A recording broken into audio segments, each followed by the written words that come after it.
કારેલીબાગ વિસ્તારમાં આવેલા મંસૂરી કબ્રસ્તાન પાસેના રહીશોને છેલ્લા ઘણા સમયથી પીવાનું પાણી નહીં મળતા આજે વહીવટી વોર્ડ નંબર 7ની કચેરીએ જઈને રહીશો દ્વારા માટલા ફોડીને વિરોધ નોંધાવવામાં આવ્યો હતો। મોટી વાતો કરનાર સત્તાધીશો વહીવટી તંત્ર દ્વારા પ્રજાને પ્રાથમિક સગવડ એવું પાણી પણ પૂરી પાડવામાં નિષ્ફળ નીવડ્યા છે।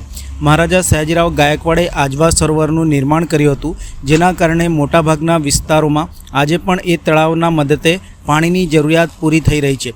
બાકી આજના સત્તાધીશો પેવર બ્લોક અને બાકડાથી આગળ પોતાનો વિકાસ વધારી શક્યા નથી। પ્રજાને સ્માર્ટ મીટર ન જોઈતું હોય તેમ છતાં ઠોકી બેસાડાય છે। બધાને બ્રિજની જરૂરિયાત ન હોય તો પણ બ્રિજ બને છે। કોઈ વિસ્તારમાં મોબાઈલ રેડિયેશનથી ચિંતિત રહીશો મોબાઈલ ટાવરનો વિરોધ કરે તેમ છતાં લોકોની માંગણીઓ ધ્યાનમાં લેવાતી નથી અને પ્રજા પ્રાથમિક જરૂરિયાત એવું પાણી માંગે તો તંત્ર તે આપી શકતું નથી। શહેરના મોટાભાગના વિસ્તારોમાં ઉનાળામાં તો પાણીનો કકળાટ રહે જ છે, પણ છેલ્લા કેટલાક દિવસથી કેટલાક વિસ્તારોમાં ભર ચોમાસામાં પણ પીવાના પાણીની સમસ્યા જોવા મળી રહી છે, જેને લઈને રહીશોએ વારંવાર ટેન્કરોના સહારે રહેવું પડે છે। શહેરના કારેલીબાગ વોર્ડ નંબર 7 વિસ્તારમાં આવેલ મંસૂરી કબ્રસ્તાન, રોશનનગર સહિતની વસાહતોમાં પીવાના પાણીની તકલીફ છેલ્લા ઘણા સમયથી હોવાથી રહીશો હેરાન પરેશાન થઈ રહ્યા છે। વારંવાર ચૂંટાયેલા પ્રતિનિધિઓને રજૂઆત કરવા છતાં પણ પૂરતા પ્રેશરથી પીવાનું શુદ્ધ પાણી મળતું નથી, જેને લઈને આજે રહીશોનું ટોળું વોર્ડ નંબર 7ની કચેરી આવી પહોંચ્યું હતું। રહીશોએ વિરોધ કરતા પોતાની વ્યથા મીડિયા સમક્ષ જણાવી હતી। આજે પાલિકાની વોર્ડ કચેરીએ વોર્ડ ઓફિસરને પીવાના પાણી અંગે રજૂઆત કરવા માટે સ્થાનિકો આવી પહોંચ્યા હતા, જ્યાં તેઓએ માટલા ફોડીને તંત્રની હાય પોકારી હતી। આઝાદીના આટલા વર્ષો બાદ પણ તંત્ર અને સત્તાધીશો પ્રજાને શુદ્ધ પાણી પૂરું પાડી શકતા નથી, જેને લઈને લોકોમાં રોષ જોવા મળ્યો હતો। આજરોજ અમે વોર્ડ નંબર 7ની કચેરીએ આવ્યા છે। મંસૂરી કબ્રસ્તાન વિસ્તારની અંદર છેલ્લા 1.5-2 મહિનાથી પાણી નથી આવતું અને વારંવાર રજૂઆત કરવા છતાં પણ ત્યાંના રહીશોનું કોઈ સાંભળતું નથી। તો અમે અહીંયા રજૂઆત એ લઈને આવ્યા છે અને બીજી વસ્તુ એ છે કે ત્યાં આગળ પંપ ઓપરેટરનું એવું કહેવું છે કે તમે માઇનોરિટીવાળા છો એટલે તમને પાણી આપવામાં નહીં આવે। તો સૌપ્રથમ તો કોઈ પણ ધર્મનું હોય એને પાણી તો જોઈએ, એ પ્રાથમિક જરૂરિયાત છે અને જીવન જરૂરિયાતની સૌથી મહત્ત્વની વસ્તુ છે। તો અમે અહીંયા પાણીની રજૂઆત લઈને આવ્યા છીએ।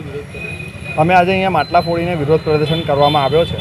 માંગ પૂરી नहीं થાય तो हमें यहाँ गांधी चिंधिया मार्गे हम लोग आगे पर आंदोलन। मंसूरी कब्रस्तान, रोशन नगर, पानी है नहीं बिल्कुल भी हमारे वहाँ। 2 बरस से पानी की बहुत प्रॉब्लम है। पानी बिगड़ कैसा करने का, टाँकी पे धक्के खा के हम थक गए।